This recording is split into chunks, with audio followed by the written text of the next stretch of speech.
श्री स्वामी समर्थ। आज आपण archangel Michael यांच्याबद्दल माहिती घेणार आहोत। आर्कएंजल मायकल हे सर्व देवदूतांचे प्रमुख आहेत।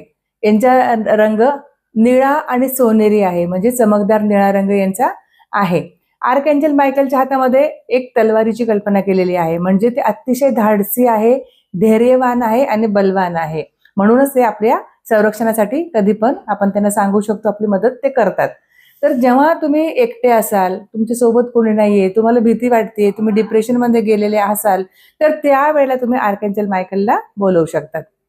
किंवा तुम्ही कुठेतरी गाडीने चालले आहेत आणि तिथं अंधार खूप आहे, सुनाट रस्ता आहे आणि चोरांची किंवा जनावरांची भीती तिथे जर तुम्हाला वाटत असेल, तर त्यावेळी सुद्धा आपण आर्कएंजल मायकलला तिथं बोलवू शकतो। तुम्ही जर ऑफिसमध्ये काम करत असाल आणि त्या ठिकाणी तुमच्यावर कुणीतरी कुरघोडी करत असेल, तुम्हाला त्रास देत असेल, तुम्हाला प्रेशराईज करत असेल, या कंडिशन मध्ये सुद्धा आपण आर्कएंजल मायकलला बोलवू शकतो।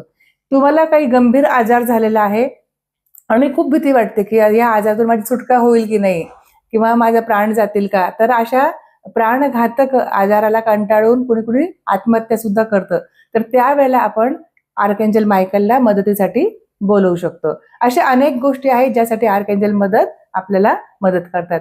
तुम्ही प्रामाणिक नसतात, बऱ्याच वेळेला आपण खोटं बोलतो किंवा खोटं वागतो आणि आपल्याला ते माहिती असतं की अरे मी इथं खोटं वागते बरं का, पण आपल्यामध्ये धाडस नसतं की आपण तिथं प्रामाणिक राहावं किंवा कोणाला तरी सांगावं की अरे माझ्याकडून ही चूक झालेली आहे।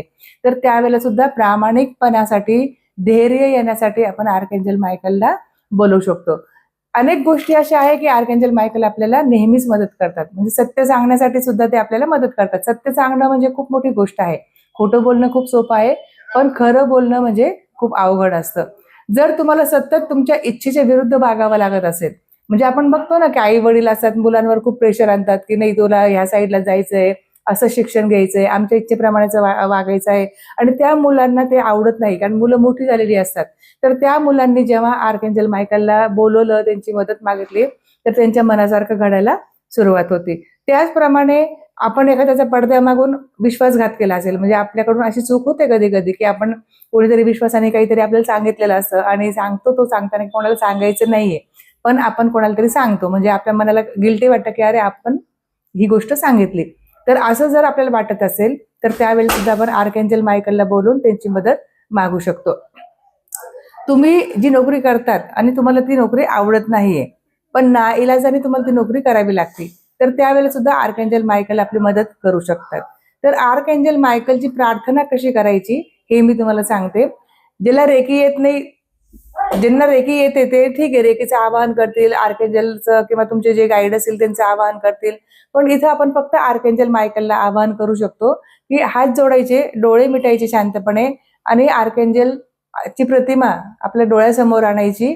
आज अनेक फोटो आर्कएंजल मायकलचे उपलब्ध आहे, तुम्ही जर गुगलवर सर्च केलं, पिंटरेस्टवर बघितलं, तर तुम्हाला आर्कएंजल मायकलचे फोटो सापडतील।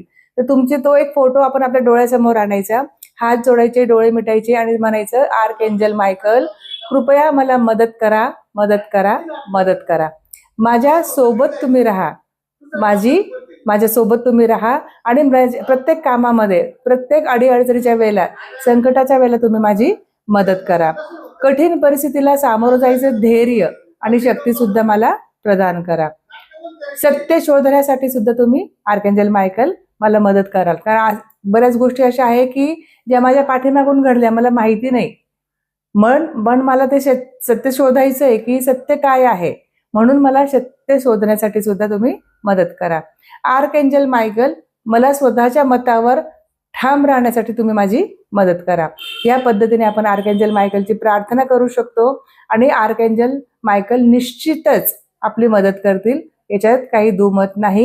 हे आम्ही स्वतःनी सुद्धा अनुभवलेलं आहे आणि तुम्हाला ते कुठल्या न कुठल्या स्वरूपामध्ये तुम्हाला हे दिसतील, पण म्हणजे हिंट पण देतील की मी तुझ्या आसपास आहे, पण तुम्ही प्रामाणिकपणे त्यांना पाचारण केलं पाहिजे, त्यांचं आवाहन केलं पाहिजे, त्यांच्याबद्दल तुमच्या मनामध्ये आदर पाहिजे, श्रद्धा पाहिजे।